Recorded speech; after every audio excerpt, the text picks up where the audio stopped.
attention but my wife, and lately, well, she's been getting no blues.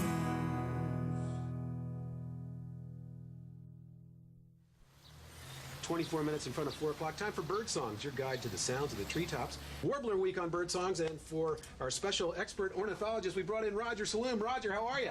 I'm better than some, but not as good as others, John. Dig a hole in the meadow, you can drop me in.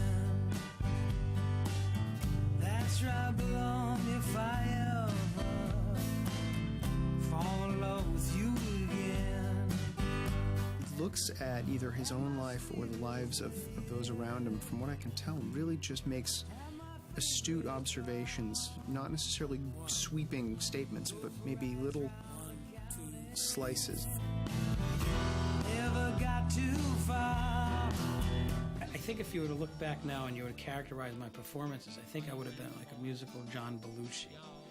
You know, kind of like wacky, maybe funny, but definitely inspired by what I wrote.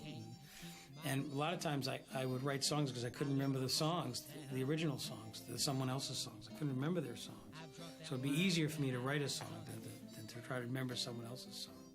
Not so many years have passed in my life. I ain't got no children, I ain't got no wife. And his songs were amazing. They were truthful, they were weird, they were funny. And I thought, this guy is really unusual. I want to hang out with him.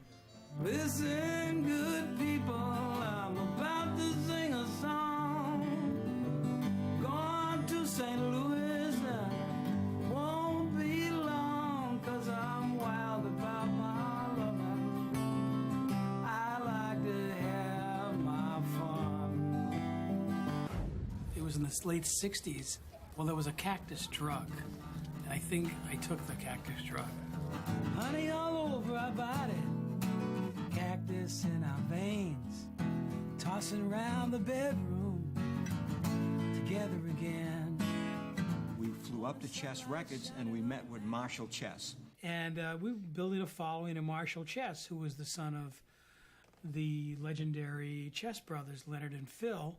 He offered us some money, and he offered us a solid recording contract for Cadet Concept and to do the recordings in Chicago. The studios we had been working in up till then were good studios, but the studios at Chess were amazing. They were big.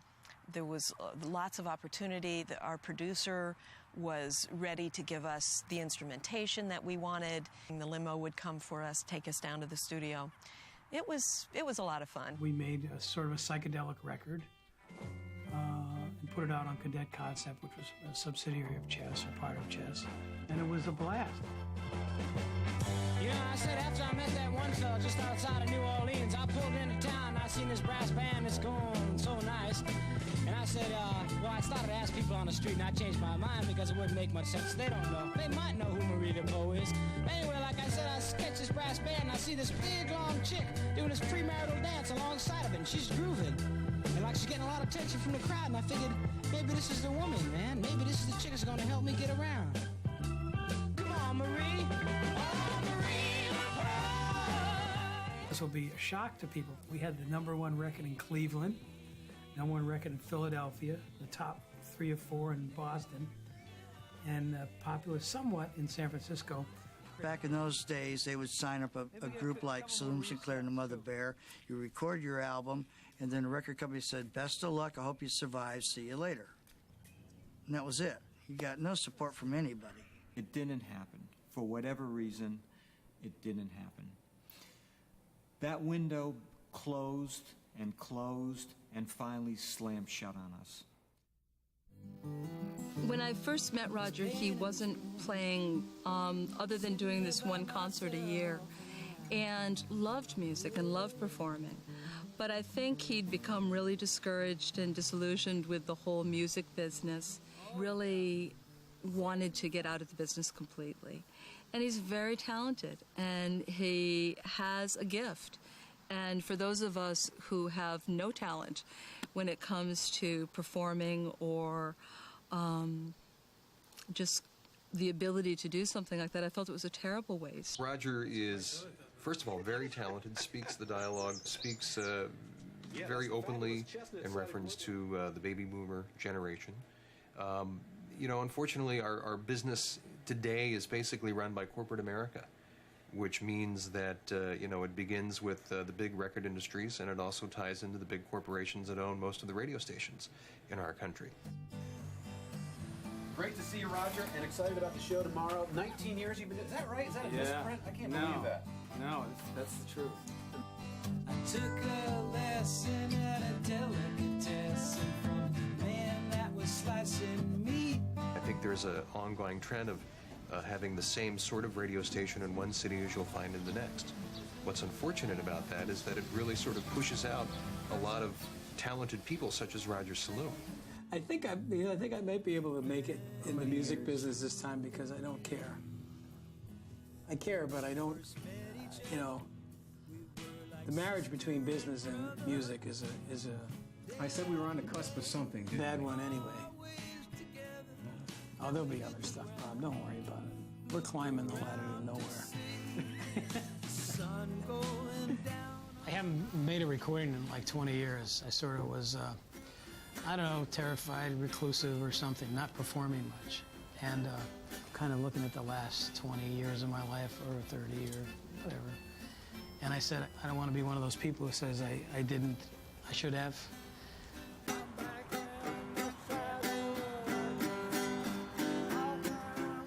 I stopped playing music because I lost faith in myself. I didn't believe in myself. I didn't think anybody cared or wanted to hear me play.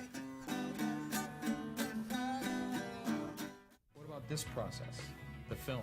This filming How's thing? this been living with this for a year? For years I thought I was in a film, but there was no filmmaker around. So this is no different. No, this is not. I heard they said I've been faking it, but I'm here. Didn't think I could take it. I'm here. So glad I made it. Oh, I'm here.